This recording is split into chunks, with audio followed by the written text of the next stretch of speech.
हरे राम राम राम हरे हरे।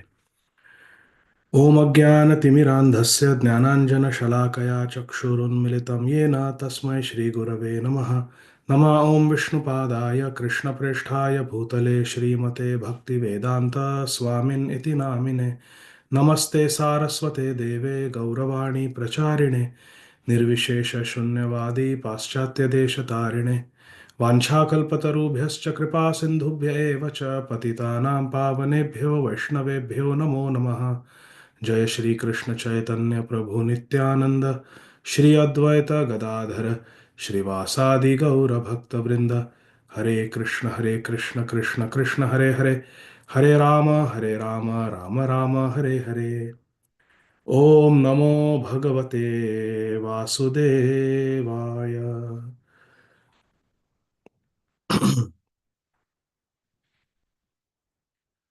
तथैव चान्ये नरलोकवीराय आहवे कृष्णमुखारविन्दं नेत्रै पिबन्तो नयनाभिरामं पार्थास्त्रपूतपदमापुरस्य।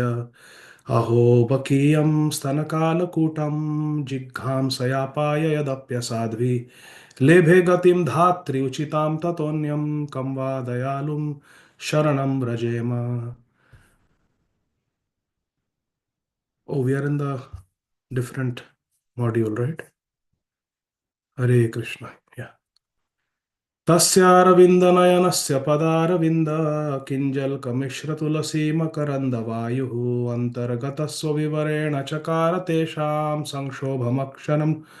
संक्षोभमक्षरजुषामपि चित्ततन्वो नेह यत्कर्मधर्माय न विरागाय कल्पते न तीर्थपदसेवायै जीवनपि मृतो हि सः प्रसङ्गम् अजरं पाशम् आत्मनः कवयो विदुः स एव साधुषु कृतो मोक्षद्वारमपावृतम् तितिक्षव कारुणिका सुहृदः सर्वदेहिनामजातशत्रवः शान्ता साधवः साधुभूषणाः सतां प्रसङ्गान् मम वीर्यसंविदो भवन्ति हृत्कर्णरसायना कथा तज्जोषणादाशपवर्गवर्त्मनि श्रद्धारतिर्भक्तिरनुक्रमिष्यति हासं हरेरवनताखिललोकातीव्र शोकाश्रुसागरविशोषणमत्युदारं सम्मोहनाय रचितं निजमाययास्य भ्रूमण्डलं मुनिकृते मकरध्वजस्य मद्गुणश्रुतिमात्रेण मयि सर्वगुहाशये मनोगतिरविच्छिन्ना यथा गङ्गाम्भसम्बुधौ लक्षणं भक्तियोगस्य निर्गुणस्य उदाहृतम् अहेतुक्यव्यवहिता या भक्तिपुरुषोत्तमे सालोक्यसारष्टिसामीप्य सारूप्यैकतमपि उत दीयमानं न गृह्णन्ति विना मत्सेवनं जनाः यन्नामधेयश्रवणानुकीर्तनात् यत्प्रवणनाद्यत् स्मरणादपि क्वचेत् श्वादोऽपि सद्य सवनाय कल्पते कुतः पुनस्ते भगवन्नुदर्शनात् अहो बतश्व पचतो गरीयान् यज्जुभाग्रे वर्तते नाम तुभ्यम् ते पुस्तपस्ते जुहुवु सस्नुरार्या ब्रह्माणुचुर्नाम गृह्णन्ति ये ते। हरे कृष्ण कृष्ण कृष्ण हरे हरे, हरे राम राम राम हरे हरे।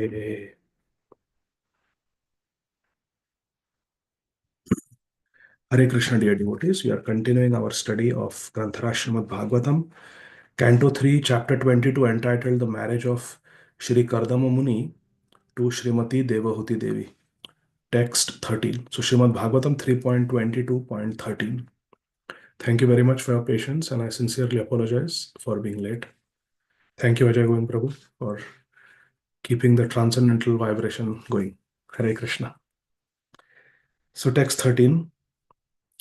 य उद्यतम् अनादृत्य कीनशम् अभियाचते क्षीयते तद् यश स्फीतं मानश्चावज्ञया हतः. Translations and purports by our beloved founder Acharya, His Divine Grace, Shri Srimad Abhay Charanarvinda Bhaktivedanta Swami Maharaj Prabhupada, Jagat Guru Srila Prabhupada Ki Jai. Translation.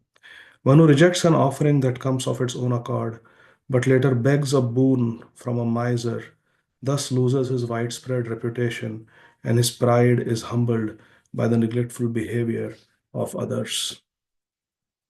Hare Krishna. Dear devotees, we are reading the story of the marriage of Srimati Devahuti Devi with Sri Kardama Muni. Maharaj Swayambhuva Manu has come to the humble ashram of Kardama Muni, and he's offering his daughter in marriage to Kardama Muni. And in his endeavor to convince Kardama Muni to accept his daughter Devahuti in marriage, he is saying that on my own I have come to offer my daughter to you in marriage. Please don't reject her. She's a very qualified lady, and this offering of my daughter to you, Kanyadan, has come of its own accord, naturally, without you having to ask for it. So please don't reject. Otherwise, in the future, when you decide to get married, you will go here and there asking various fathers to give their daughter in marriage, and that will be a very humbling experience for you. First class is when the girl's father approaches a suitable boy and offers the daughter in marriage, and that's what is happening. So it is my suggestion that you accept my daughter in marriage. In the purport, Srila Prabhupada says that Swayambhuva Manu wanted to convince Kardama Muni, since he knew that Kardama Muni wanted to marry a suitable girl. He's saying, I am offering just such a suitable wife for you, my daughter Devahuti. Do not reject the offer, or else, because you are in need of a wife, you will have to ask for such a wife from someone else who may not behave with you so well. In that case, you will be humbled. So this is a good opportunity for you. Please accept my daughter. He's trying to convince Kardama Muni. Srila Prabhupada further writes, another feature of this incident is that Swayambhuva Manu was the emperor, but he wanted to offer his qualified daughter to a poor Brahmin. Think about it for a second. Swayambhuva Manu is the richest person on earth, and he could have found a bridegroom for his daughter who is financially somewhat similar, at least a Karodpati, if not a Arabpati. But he is going to a poor Brahman and offering his daughter. Why? Let's see. Srila Prabhupada will explain. Kardama Muni had no worldly possessions. He was a hermit living in the forest, but he was advanced in culture. Therefore, in offering one's daughter to a person, Srila Prabhupada says, please listen carefully. Therefore, in offering one's daughter to a person, the culture and quality are counted as prominent. What is the culture? What is the spiritual value of that family? And what are the qualities of that family? Do they have Vaishnava qualities or not? That is counted as prominent, not wealth or any other material considerations like beauty, for example. Text 14.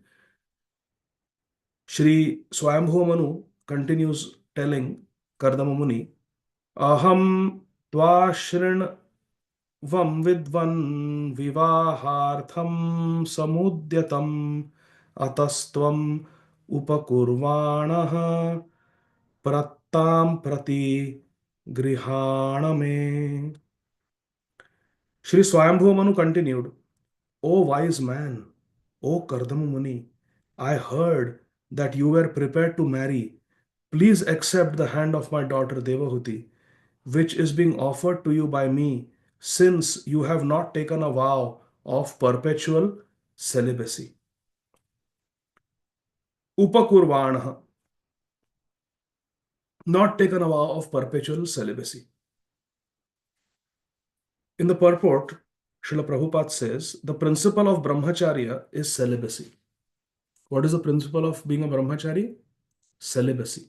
Celibacy means no sexual activity. There are two kinds of brahmacharis, Srila Prabhupada writes. One is called Naishthik brahmachari, which means one has taken a vow of celibacy for his entire life. Whereas the other is called, as mentioned in this verse, Upakurvana brahmachari. Upakurvana brahmachari is a brahmachari who takes a vow of celibacy up to a certain age. For example, someone may take a vow to be celibate till the age of 25 and then graduate into the Grahastha ashram. That is called Upakurvana Brahmachari. And Naishtik Brahmachari means one who has taken a vow of celibacy for the rest of the life. Swayambhuva Manu requested Kardama Muni to accept his daughter since Kardama Muni had not taken the vow of Naishtik Brahmacharya. He was Upakurvana. He had taken a vow of Brahmacharya up to a certain age. He was willing to marry, and the suitable daughter of a high royal family was presented to him. Now let's see what Kardama Muni says. Rishiruvacha Badham Udvodhu Kamoham Apratta cha Tavatmaja Avayoranurupo sa Adyo Vaivahiko Vidhi. The great sage Sri Kardama Muni replied to Swayambhuva Manu, "Certainly, I have a desire to marry, and your daughter has not yet married or given her word to anyone. Therefore, our marriage, according to the Vedic system, can take place." So, right away, Kardama Muni accepted the proposal. He said, "Yes, I am willing to marry your daughter, Devahuti Devi." In the purport, Srila Prabhupada says, there are many considerations by Kardama Muni before accepting the daughter of Swayambhuva Manu. Most important consideration is that Srimati Devahuti Devi had first of all fixed her mind on marrying him. The girl must fix her mind on the boy for marriage to take place. Devahuti had fixed her mind because who remembers how she fixed her mind? How did Devahuti hear about Kardama Muni? Yes, Satyarupa Mataji? Hare Krishna Prabhuji, is it from Narada Muni? Yes, she heard from Shripad Narad Muni, and hearing the good qualities of Sri Kardama Muni, she fixed her mind. She did not choose to have any other man as her husband. Srila Prabhupada says that is a great consideration because female psychology dictates that when a woman offers her heart to a man for the first time, it is very difficult for her to take it back. Can you give an example from Mahabharata about this?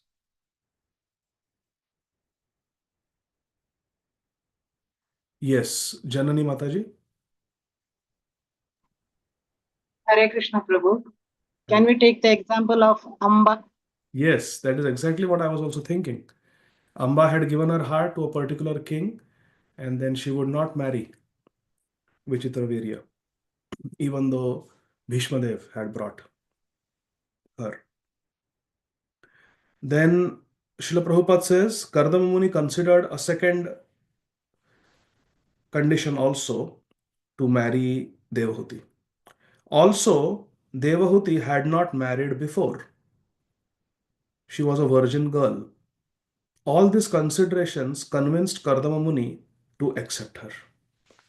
So Kardama Muni accepted her. Srila Prabhupada writes, Parima Mataji is there. Parima Mataji had asked a question some time ago. So here is Prabhupada's answer. There are different kinds of marriages, of which first class marriage is held by inviting a suitable bridegroom for the daughter and giving her in charity, Kanyadan, giving a girl who is well dressed, and Kanya. The girl should be Kanya. Kanya means virgin. The girl should be Kanya, well dressed, well decorated with ornaments, along with a dowry according, Prabhupada writes, according to the means of the father. Not a forced dowry. It's voluntarily out of joy. Whatever the father can afford, that is first class marriage. First class marriage means the girl's father and mother, in this case Swayambhuva Manu and Shatarupa, they choose the bridegroom and they offer their daughter, a well-cultured virgin girl, well-dressed with ornaments and with a dowry according to the father's means. is offered to the bridegroom. The girl's parents come and they offer their daughter, Kanyadan, out of happiness to the bridegroom. That is first class marriage.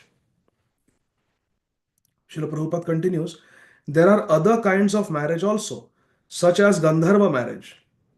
Marriage is a love marriage. In modern times, love marriage, that is Gandharva marriage. And then there is Rakshas marriage, when one is forcibly kidnapped and married. Srila Prabhupada says, but Kardama Muni accepted the first class way of marriage because the father was willing and the daughter was qualified. Devahuti had never been offered to anyone else, and Devahuti had not offered her heart to anyone else. This is important. Not that in childhood Devahuti had a crush on somebody, infatuation with somebody. No. Devahuti had never, her mind had never gone to any man. Prabhupada says she had never offered her heart to anyone else. All these considerations made Kardama Muni agree to accept the daughter of Swayambhuva Manu. Hari Bol. Text 16. Kama sabhuya naradevate syah putrya samamannaya putrya samamnaya vidhau pratitah ka evate tanyam nadriyeta swayaiva kantya kshipatim iva shriyam. Shri Kardama Muni is telling Swayambhuva Muni, let your daughter's desire for marriage, which is recognized in the Vedic scriptures, Samamnaya Vidhau. Amnaya means the Vedas. Samamnaya Vidhau. It is according to the regulations of the Vedas. Your daughter's desire to marry me is bona fide. It is recognized by Vedic scriptures. Let it be fulfilled. Who would not accept Devahuti's hand? She is so beautiful that by her bodily lustre alone she excels the beauty of her ornaments. Now, Kardama Muni is glorifying the daughter of Swayambhuva Manu. Purport. Kardama Muni wanted to marry Devahuti in the recognized manner of marriage prescribed in the scriptures, the first class way, where the father and mother of the girl, they come and offer to the bridegroom. As stated in the Vedic scriptures, the first class process is to call the bridegroom to the home of the bride and hand the daughter to him in charity, Kanyadan, with a dowry of necessary ornaments, gold, furniture, and other household paraphernalia. And it is said, according to the Vedic culture, that doing Kanyadan is one of the most pious activities for a householder. And Srila Prabhupada explains there are 8 forms of marriage mentioned in the scripture. And Srila Prabhupada says, giving the daughter to a suitable son-in-law is considered to be one of the pious activities of a householder. Then Prabhupada says there are 8 forms of marriage mentioned in the scripture. Manu Smriti. In Manu Smriti, 8 types of marriages are mentioned. But there is only one process of marriage. There are 8 types of marriage, but the process of marriage is only one, the first class one.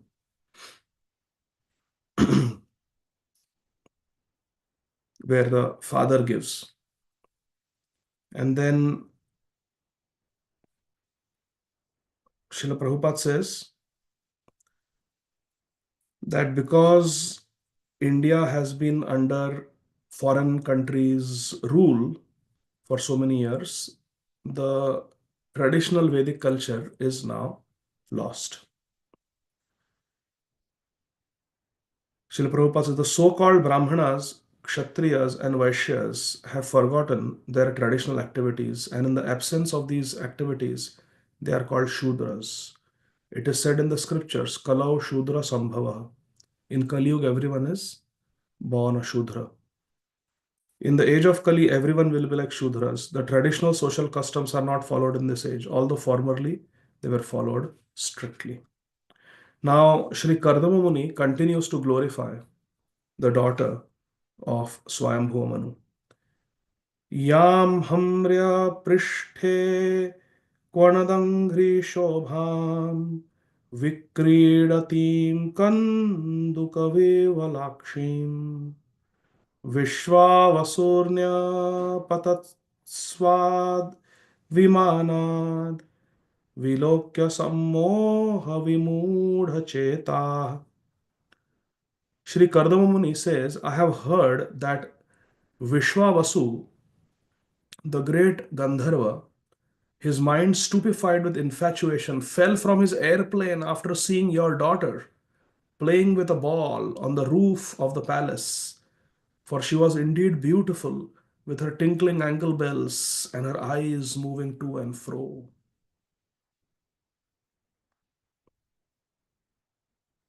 Nyapatat swat vimanat. From his own plane, he fell down. Who? Vishwavasu, a Gandharva. Devahuti was so beautiful that once Devahuti was playing with a ball on the terrace as a young girl, and Vishwavasu was flying in an airplane, a Gandharva, and he happened to see the beauty of this beautiful young girl, Devahuti. And he got so infatuated that he fell from his airplane. So Kardama Muni is saying, who would not accept your daughter in marriage? She was so beautiful.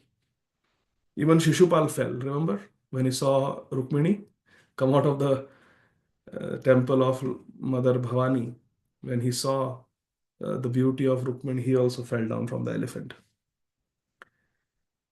And it became very easy for Krishna to take her. Because all these kings were falling from their elephant backs, just seeing the beauty of Rukmini Devi. Of course, what they saw was Maya Rukmini.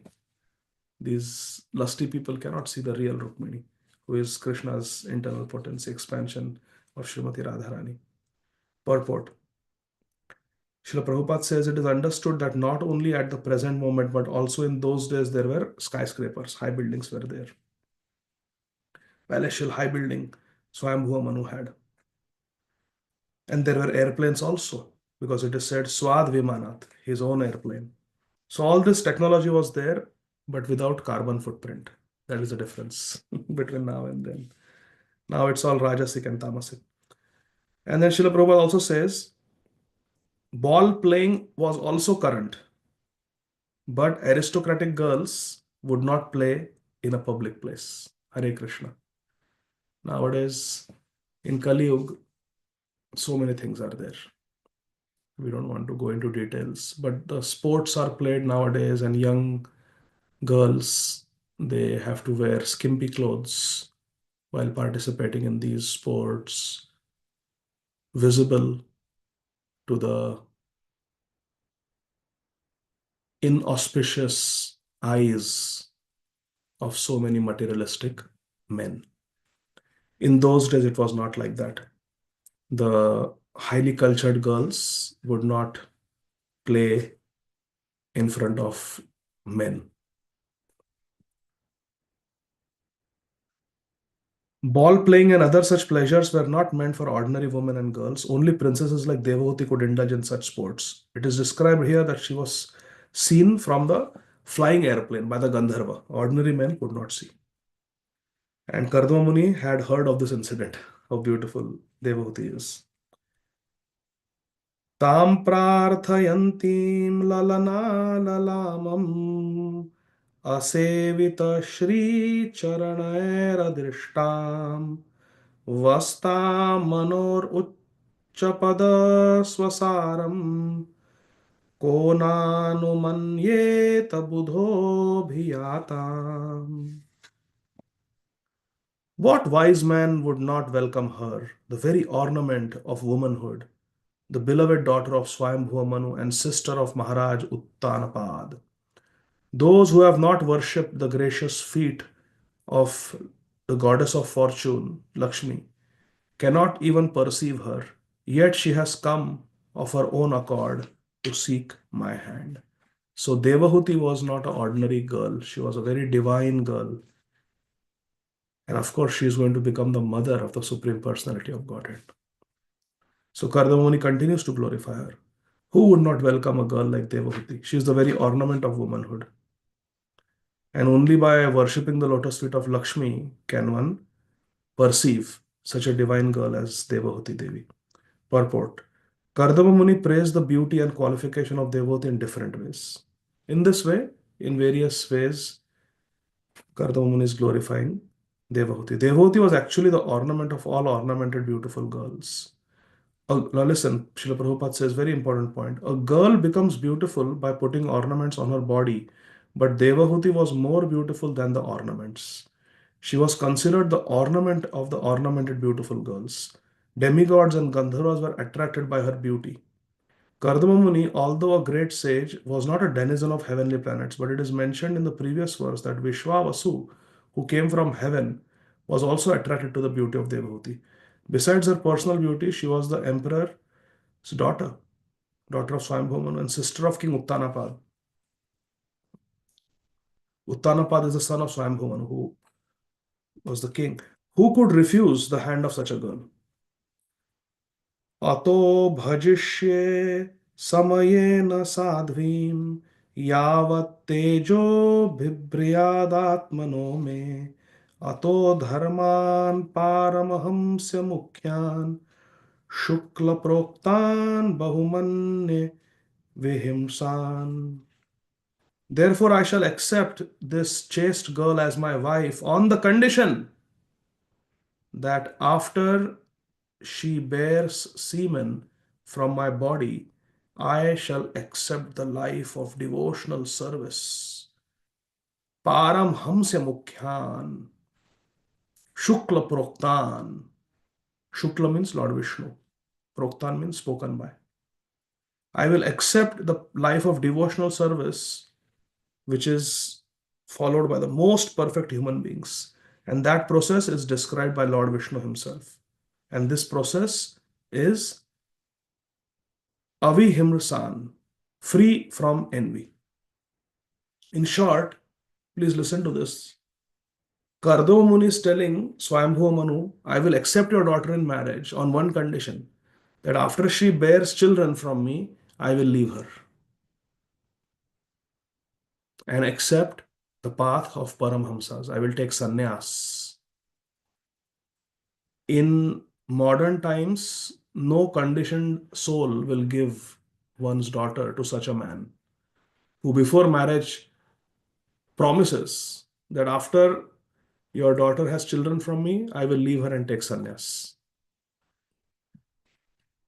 But Swayambhu Manu was a very high class devotee. He is one of the Mahajans. Well put. Kardama Muni expressed his desire for a very beautiful wife to Emperor Swayambhuva Manu and accepted the emperor's daughter Devahuti for marriage. Kardama Muni was in the hermitage practicing complete celibacy as a brahmachari. And although he had the desire to marry, he did not want to be a householder for the whole span of his life. Why? Because Kardama Muni knew the Vedic principles of human life. According to Vedic principles, the first part of life should be utilized in brahmacharya for development of character and spiritual qualities. Next part, one may accept a wife, beget children, but one should not beget children like cats and dogs. One should beget children with Garbhadan Samskar. And Kardama Muni desired to beget a child who would be a ray of the Supreme Personality of Godhead, a ray of Vishnu. And as will be described in later chapters, Kardama Muni begot such a child, Kapila, the incarnation of the Personality of Godhead, who taught the philosophy of Sankhya. And then towards the end of the purport, Srila Prabhupada says something very beautiful. Last paragraph. After fulfilling his responsibility to produce a nice child, one should take sannyas and engage in the perfectional Paramhamsa stage. Srila Gaur Govinda Swami Maharaj did that. Paramhamsa refers to the most highly elevated perfectional stage of life. There are 4 stages within sannyas life, and the Paramhamsa is the highest order. The Srimad Bhagavatam is called the Paramhamsa Samhita, or the treatise for the highest class of human beings. A Paramhamsa is free from envy. Nirmat Saranam Satam. Paramhamsa is free from envy. In other stages, even in the householder stage of life, there is competition and envy. But since the activities of the human being in the Paramhamsa stage are completely engaged in Krishna consciousness or devotional service, there is no scope for envy. And Srila Prabhupada says very sweetly, in the same order as Kardama Muni, about 100 years ago, Thakur Bhakti Vinod Mahasaya also wanted to beget a child who could preach the philosophy and teachings of Lord Sri Chaitanya Mahaprabhu to the fullest extent. By the prayers of Srila Bhakti Vinod Thakur Mahasaya to Lord Jagannath, he had as his child Srila Bhakti Siddhanta Saraswati Goswami Maharaj, who at the present moment is preaching the philosophy of Lord Chaitanya Mahaprabhu throughout the entire world through his bona fide disciples. How sweet is that? How sweet is that? Jai. Text 20. Yato bhavad vishvam idam vichitram samsthasyate yatra cha vavatishthate prajapatinam patireshamayam param pramanam bhagavan anantah. The highest authority for me, Kardamuni is saying, the highest authority for me is the unlimited supreme personality of Godhead.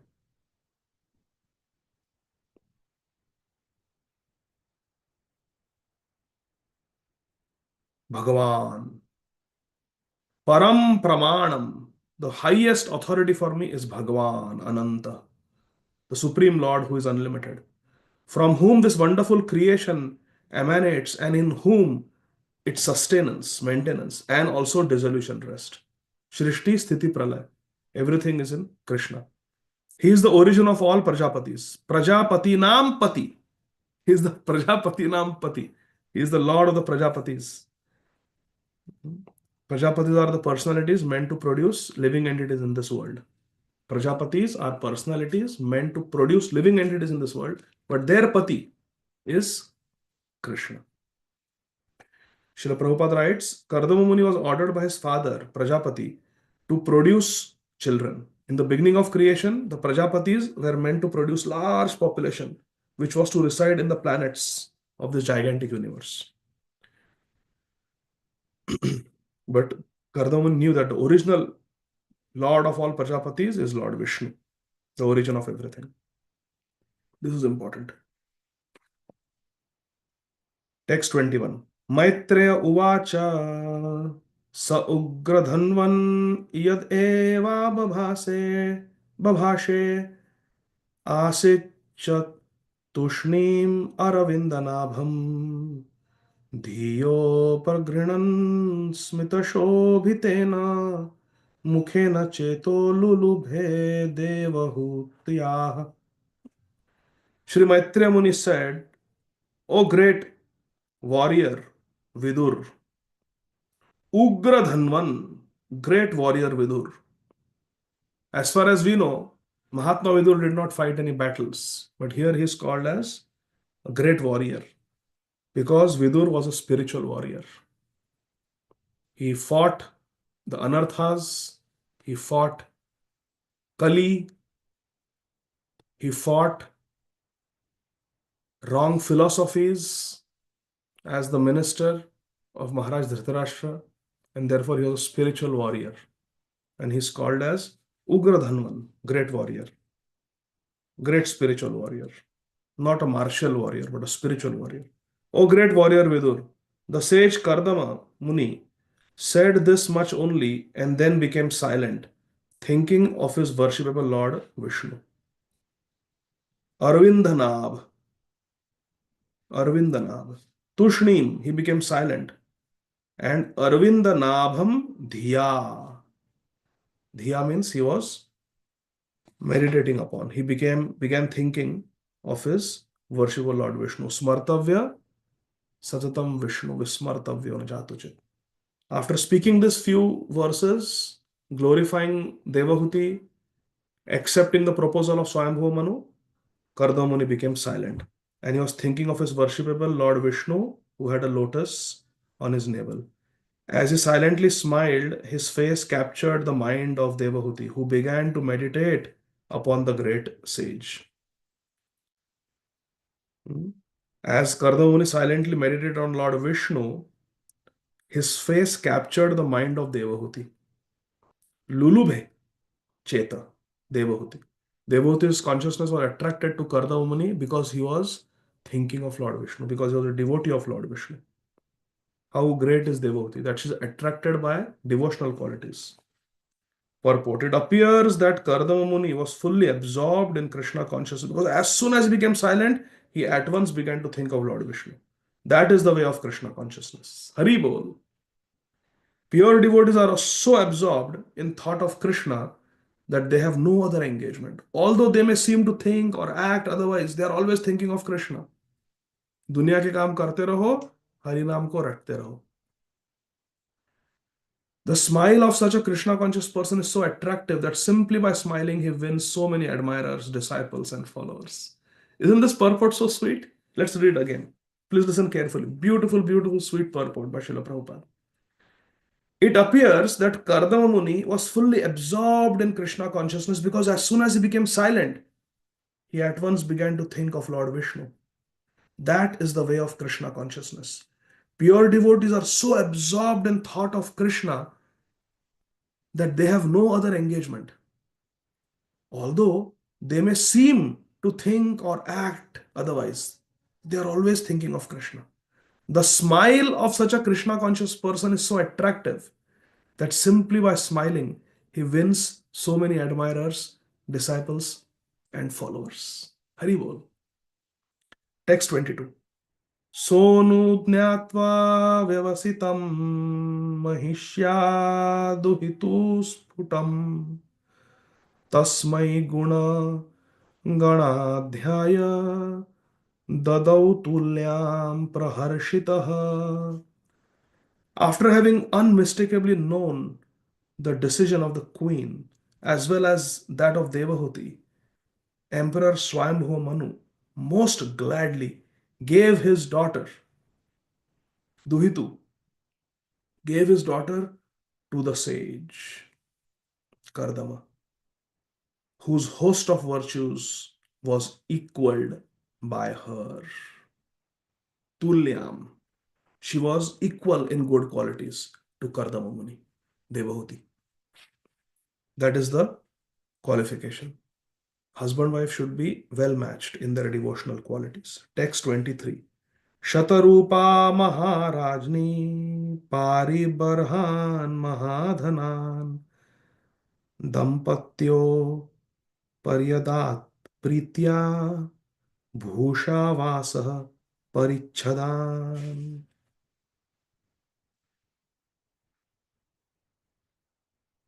Empress Shatarupa lovingly gave most valuable presents suitable for the occasion, such as jewelry, clothes, and household articles in dowry to the bride and the bridegroom. Bride is Shri Devahuti Devi and bridegroom is Shri Kardama Muni. So Swayambhuva Manu and his wife Shatarupa together they gave Devahuti very happily in marriage to Kardama Muni. And Shatarupa, being the mother of the bride, gave dowry also, consisting of jewelry, clothes, household articles. And everything was done very happily. Purport. Now Srila Prabhupada says something important here, as he always does. The custom of giving one's daughter in charity with a dowry is still current in India. The gifts are given according to the position of the father of the bride. This is important. It is not a forced dowry. It is not a dowry given because of threats. It is completely voluntary based on the capacity of the father of the bride, and it is done out of joy, happiness.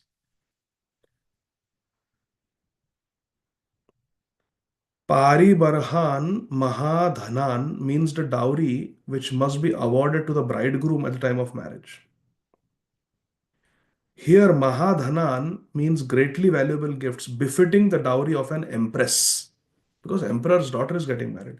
Words Bhusha, Vasa, Parichadan also appear here. Bhusha means ornaments, Vasa means clothing, and Parichadan means various household articles. All things befitting the marriage ceremony of an emperor's daughter were awarded to Kardama Muni, who was until now observing celibacy as a brahmachari. The bride Devahuti was very richly dressed with ornaments and clothing. Srila Prabhupada says, in this way, Kardama Muni was married with full opulence to a qualified wife and was endowed with the necessary paraphernalia for household life. So Prabhupada makes a point that the system of dowry is Vedic, but it is done according to the capacity of the girl's father. It is never forced. And unfortunately, now it has become very degraded, and therefore, rightly, it has become illegal. Because if you misuse something, then it has to be taken away. Text 24. Prattam duhitaram samrat sadrikshaya gata vyathaha upaguiha cha bahubhyam outkanthyon mathitashayah. Thus relieved of his responsibility by handing over his daughter to a suitable man, Swayambhuva Manu, his mind agitated by feelings of separation, embraced his affectionate daughter with both his arms. Bahubhyam upaguiha. He embraced his daughter with both his arms. Bahubhyam. Why? Outkanthya unmathita ashaya. Ashaya means his heart, his mind. Outkanthya unmathita. Anxious and agitated mind, feeling separation from his beautiful daughter. As he did Kanyadan, Swayambhu Manu became emotionally overwhelmed as he was handing over his daughter to a suitable man. Sadrikshaya, Sadrikshaya, suitable man, Kardama Muni. Purport. Srila Prabhupada says a father always remains in anxiety until he can hand over his grown-up daughter to a suitable boy. A father and mother's responsibility for children continues until they marry them to suitable spouses. When the father is able to perform that duty, he is relieved of his responsibility. The responsibility of a father is until the father can give the daughter in marriage to a suitable boy. After that, the responsibility is relieved. So, few considerations here. One is that once the parents give their daughter in marriage to a suitable boy, they are relieved of the responsibility. Which means after that, a certain sense of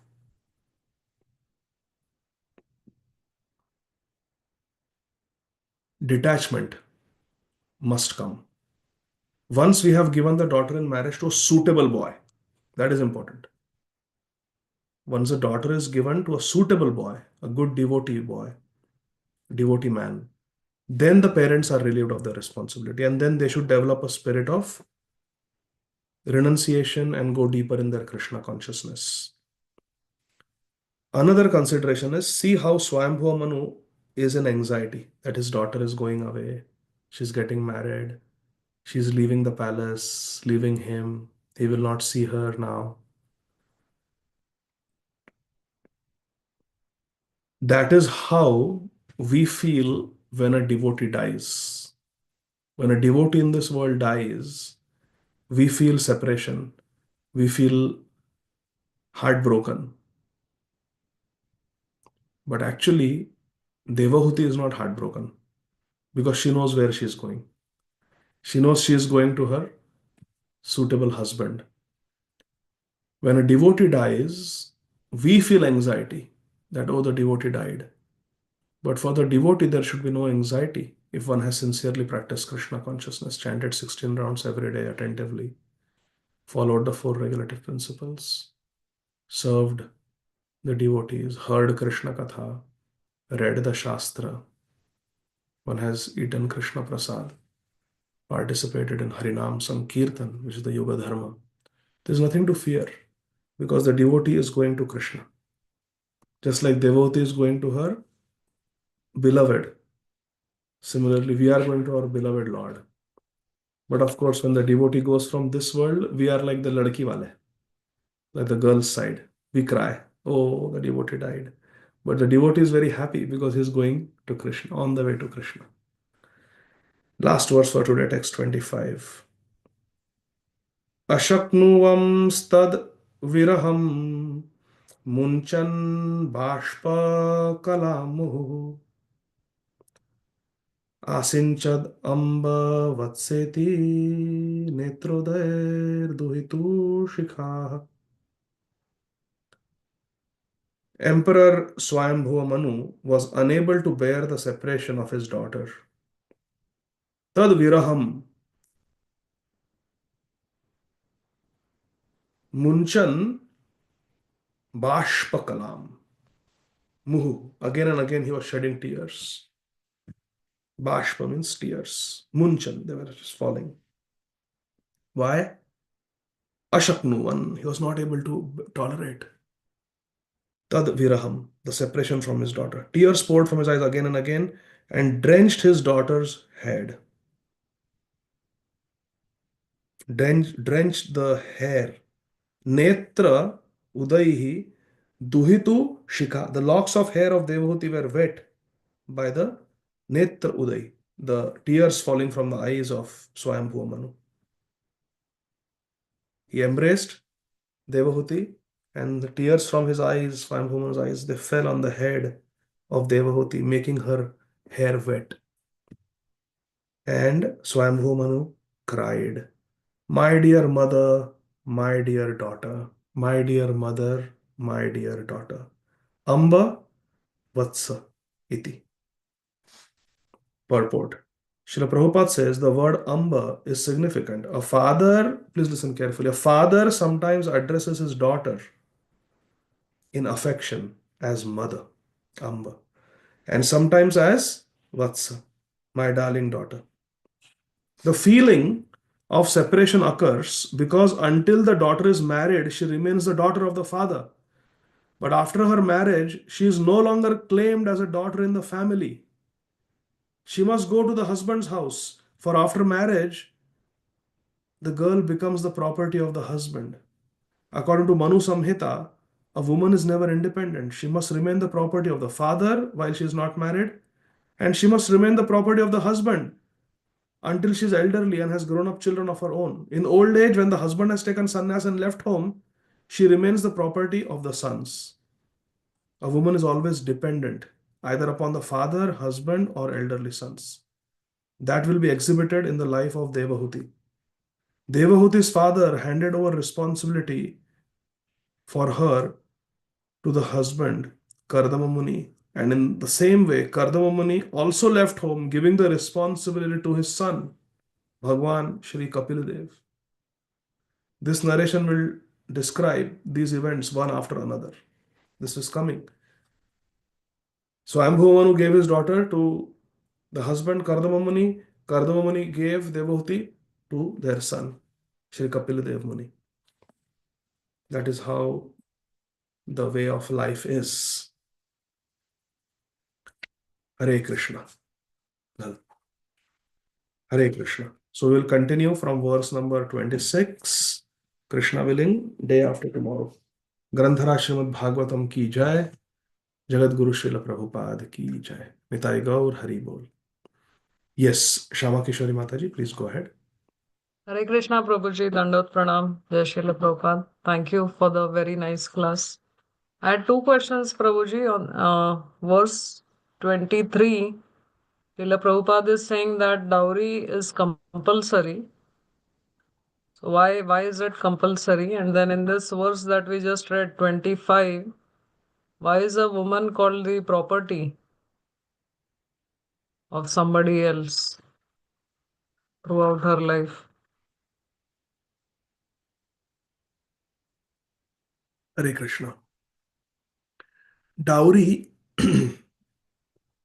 consists of ornaments, clothes, and household articles. It is compulsory because when out of love we are doing Kanya Dan, we are giving our daughter in a household, it's a joyous occasion. Just like we give gifts on a birthday or marriage anniversary or housewarming, baby shower. These are joyous occasions, and we celebrate by giving gifts, indicating prosperity. Now the daughter is going, so let her have nice clothes, let her have nice jewelry to wear, let her have some nice household articles which are practical to be used in her new ashram. So it is done out of joy, and it is compulsory because it is part of the Vedic culture. And second question, what was the second question, Madaji? The woman considered a property of Why someone? woman is considered property? That is out of possessiveness. Because a woman biologically and socially cannot protect herself. Physically, biologically, a woman is weaker. And physically, man is generally stronger. So, unscrupulous men have a tendency to exploit women who are physically weaker. You see, sometimes in an argument, they're arguing back and forth, back and forth, and the husband slaps the wife. Why? Will that husband in an argument ever dare to slap Mike Tyson?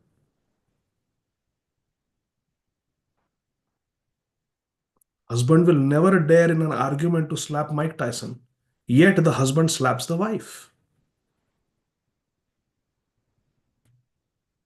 because he is a sinful wretch. He is an uncivilized rascal.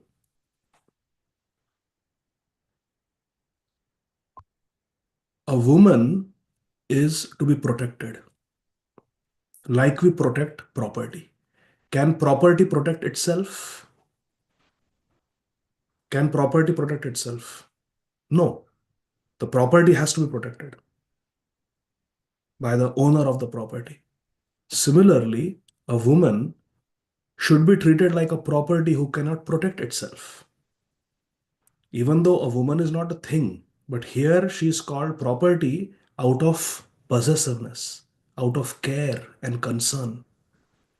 Just like property cannot, if I leave my iPhone somewhere, iPhone cannot protect itself. I have to take care of it. See, I have put my name on the back of the iPhone. So if it is lost somewhere, hopefully, if it goes in the hands of a scrupulous person, they will return it. Because the phone cannot tell, phone cannot protect itself. Phone cannot come running to me. Similarly, a woman being delicate, being beautiful, may not be able to protect herself from unscrupulous men. Therefore, the word property is used not to belittle a woman and treat her like a thing of this world, but in the sense that she needs to be possessed and protected. Man has to take ownership that my wife is my responsibility. How Lord Ramachandra built a bridge and went, did not give up until he rescued his wife. So that is the mood. That she is the property of the husband means the husband should better take care of the wife, protect her, guard her, and take care of all her needs. Is that okay, Mataji? Yes, Prabhuji, it's hard to wrap my head around it, but thank you. I appreciate your explanation. Thank you. Hare Krishna. Hare Krishna. Ajay Govind Prabhu. Hare Krishna, Prabhuji. Thank you so much. Not a question related to the session, Prabhuji, but to the presentations. We had Manju Malini Mataji, who had planned earlier, but I think in the midst of some sessions, we missed that date. So now, for tomorrow, which is 19th February, Amrit Gaurangi Mataji and Sharanagata Mataji have put the dates, and the week after, Sarojanandani Mataji and Shantaradhika Mataji, and then the slots are available. So either we can do that way or we shift everybody.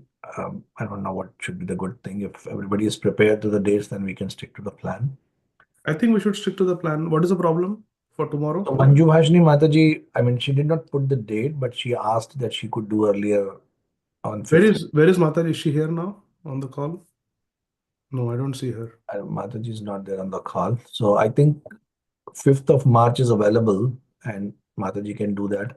Yeah, that's fine. February 19th and 26th are already booked for 4 devotees. So ठीक है. Yes. Shama Kishori Mataji also wanted to do, but she doesn't have a date. So I think 5th of March, they both can present if that is okay with both of them. Actually, Shama Kishori Mataji made a presentation recently on Srimad Bhagavatam 1.1.1, the first verse of Srimad Bhagavatam. And she is going to send me the link. It's on YouTube already. So we'll take that as her presentation. Okay. So but other devotees, you can schedule them. Okay. March is okay for Manju Bhashini Mataji, and then 2 devotees tomorrow. And we have a couple of devotees who have put their name in front of the topic, but they had not have chosen the dates. So I will request everybody to please put the dates there so that we know when they are presenting. Yeah, please do that. Take the dates. Okay, so tomorrow is Amrit Gaurangi Mataji and Sharanagat Mataji. That is what is for the sheet. Yes. So Amrit Gaurangi Mataji and Sharanagat Mataji, are you ready for tomorrow? Yes, Prabhu. I'm ready. Thank you. Okay. Yes, Prabhuji. Hare Krishna. I'm ready. Jai. Okay. All right. So we'll meet tomorrow. And thank you very much. Srila Prabhupada ki Jai. Grantha Srimad Bhagavatam ki jai. Nitai Gaur, Hari Bol. Thank you. Hare Krishna. Hare Krishna. Hare Krishna. Hare Krishna, Prabhuji. Thank Thank you, you so much. Prabhuji. Hare Krishna. Bye.